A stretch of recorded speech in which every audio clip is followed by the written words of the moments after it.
Simapolo, bonjour. Nouvelle étape des vérifications effectuées par l'équipe de backup. Donc maintenant, nous allons contrôler la boucle glycol, donc qui n'est rien d'autre que la boucle de refroidissement. Alors en fait, c'est pas juste du glycol, c'est un mélange glycol-eau, peu importe. Le système de refroidissement des différents systèmes électriques, électroniques, et c'est aussi cette boucle sert à gérer la climatisation. Donc elle sert de source de chaleur pour climatiser la cabine dans le module de commande et aussi les scaphandres.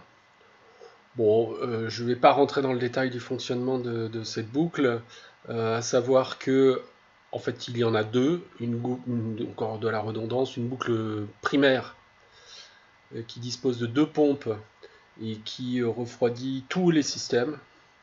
Et une boucle secondaire qui ne refroidit pas tous les systèmes, mais juste les systèmes essentiels, et qui ne dispose que d'une seule pompe. Voilà, donc il faut que les deux pompes du système primaire soient en panne pour qu'on soit, ou qu'il y ait un trou dans le système primaire pour qu'on soit obligé d'utiliser le système secondaire et sa seule pompe. Bon, que dire d'autre? Pas grand-chose. Il y a des systèmes de radiateurs pour évacuer la chaleur dans l'espace, système par sublimation. Encore une fois, l'objectif n'est pas ici de détailler tout le fonctionnement, mais plutôt de voir de quoi il s'agit ici. Bien, donc, la première opération, on nous demande de passer glycol to radiator, un sélecteur sur norme. Alors il s'agit d'un petit sélecteur qui se trouve ici, voilà, et donc on le met sur normal. Alors à quoi sert ce sélecteur? Je vais l'expliquer. Comme je l'ai dit tout à l'heure, il y a des radiateurs pour évacuer la chaleur du circuit de refroidissement. En gros, le circuit de refroidissement va passer par tous les systèmes chauds pour justement récupérer leur chaleur et l'évacuer, et ensuite arriver dans des radiateurs où la chaleur va être évacuée, ce qui fait que le liquide de refroidissement perd en température et peut repartir à nouveau dans le circuit pour aller de nouveau refroidir les systèmes électroniques, etc. Bien. Mais donc, au décollage, ces radiateurs qui sont à l'extérieur du CSM, au moment du décollage, dans l'atmosphère, ils vont subir des frottements importants et donc ils vont chauffer à cause de la chaleur de frottement dans l'air au décollage avec les vitesses vraiment importantes de la fusée au moment du décollage. Et donc, pendant le décollage, on va mettre en bypass, c'est-à-dire que les liquides de refroidissement ne vont pas passer par les radiateurs. Ce serait catastrophique de chauffer ces liquides qui ensuite vont aller réchauffer les systèmes électroniques qui sont derrière. Donc à ce moment-là, les systèmes électroniques, on va les laisser chauffer sans les refroidir. Ça ne va pas durer suffisamment longtemps pour que la chaleur soit excessive. Une fois dans l'espace, on pourra passer en normal et ainsi évacuer normalement la chaleur. Bon, là on est au sol, pas de chaleur excessive sur les radiateurs, on peut passer en normal et effectuer les tests. Normalement, j'ai envie de dire. Bien, quelle est l'étape suivante? Maintenant, on va placer le sélecteur d'indication sur secondaire. Donc, en fait, certain nombre d'affichages qui sont là, donc c'est ces affichages-là qui vont nous intéresser. Certains de ces affichages sont partagés entre primaire et secondaire, donc il faut indiquer ici si c'est le primaire ou le secondaire qu'on regarde. Donc ici, secondaire. Bien, on va tester donc on nous le dit bien, hein, on va vérifier la boucle glycol secondaire.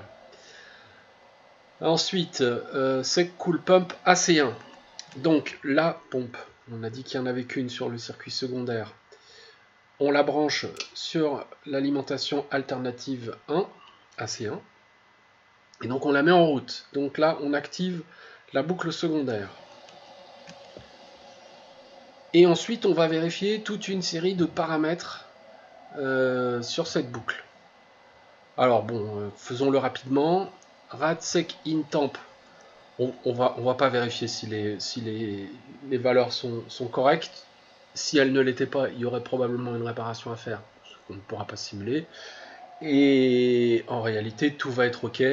Donc on se fiche des valeurs. Mais on va regarder où elles sont affichées.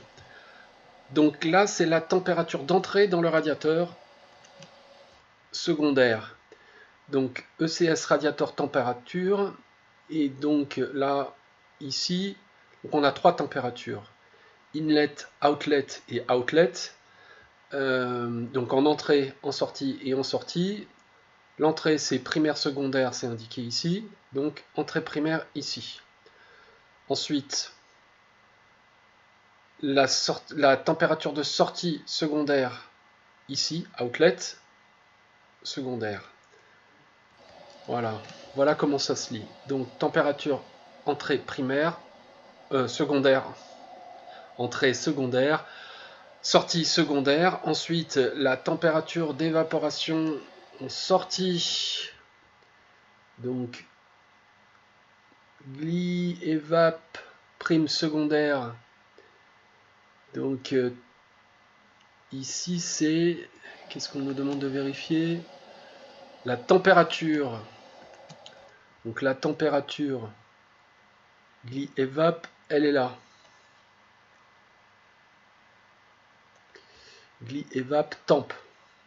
Et ici on a des pressions steam et dish. Donc évap steam, évap dish, les pressions steam et dish. Donc qui sont respectivement ici et là. Bien. Et ensuite la quantité dans l'accumulateur secondaire qui doit être entre 30 et 50%. Et donc la quantité accumulateur primaire secondaire, donc c'est ici, sélectionné par là, et on est pile à 50%. Donc le max de ce qu'on nous demande. Voilà. Et à partir du moment où on a fait ça, on passe la pompe sur l'alimentation AC2. Donc on va vérifier que la deuxième alimentation fonctionne. Et pour vérifier que ça fonctionne, on vérifie la pression dish. Donc c'est ceci. OK. Ensuite, on passe le switch d'alimentation de la pompe au centre sur off et donc on arrête la pompe du circuit secondaire. Voilà. Maintenant l'indicateur sur primaire. Donc on va faire les tests sur le circuit primaire. La valve Glitorad sec valve sur bypass. Donc on va pas faire passer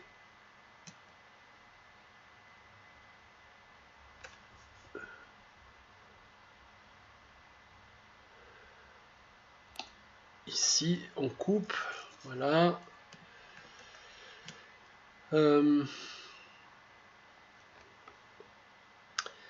Et donc maintenant on va activer la pompe numéro 2 sur le circuit d'alimentation AC1. Donc ça se passe ici, pompe numéro 2 alimentée par AC1. Voilà. Pour vérifier que ça fonctionne, encore une fois, on vérifie la pression dish et la quantité. Donc on y va. pression dish et quantité. Tout va bien. Ensuite, on vérifie que la pompe numéro 1 fonctionne et on va de nouveau vérifier la pression. Donc, cette fois-ci, pompe numéro 1, toujours par AC1. Et on vérifie la pression, toujours la même. Tout va bien. Radflow Count Power. Alors ça, c'est le système de régulation de température de cabine. Ok. Et donc on vérifie en auto. Alors le bouton auto, on le met sur 2. Voilà, et on vérifie qu'on a bien le 2 qui s'affiche ici. Et sinon, sur 1 ou sur gris, ça passe. 1 sur 1 ou sur auto, ça passe sur gris. Il y a un 2. On affiche ECS RAD table. Enfin, le TB, je sais, tablette. Ça affiche le numéro 2 en rouge, c'est ce qu'on a vu tout à l'heure. Et si on le repasse sur auto, il passe en gris.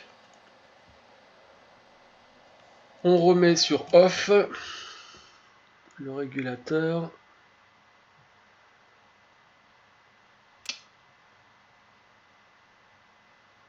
Oui, c'est center off, me semble-t-il. Oui, c'est ça. Direct eau de valve open.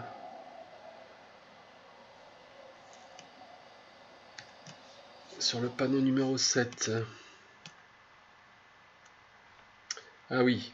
Alors ça, c'est la vanne d'alimentation en oxygène de la cabine. Alors on n'a pas de problème pour l'instant pour respirer parce que l'écoutille est ouverte. Mais si c'était hermétiquement fermé, évidemment, il faudrait donner de l'oxygène. Le flux d'oxygène dans la cabine, issu des réserves d'oxygène, on le voit ici. Et là, on nous demande de le régler à 0,4. Pour le régler à 0,4, ici, le réglage du flux d'oxygène, c'est ici. Donc je monte d'un cran et je regarde ce que ça donne. On voit que ça grimpe. On est entre 0,2 et 0,6. Que demande le peuple? Ça me va très bien comme ça. Bien. Et bien voilà qui termine la 3e étape de notre checklist pré-launch effectuée par la Backup Crew. Simapolo, à bientôt.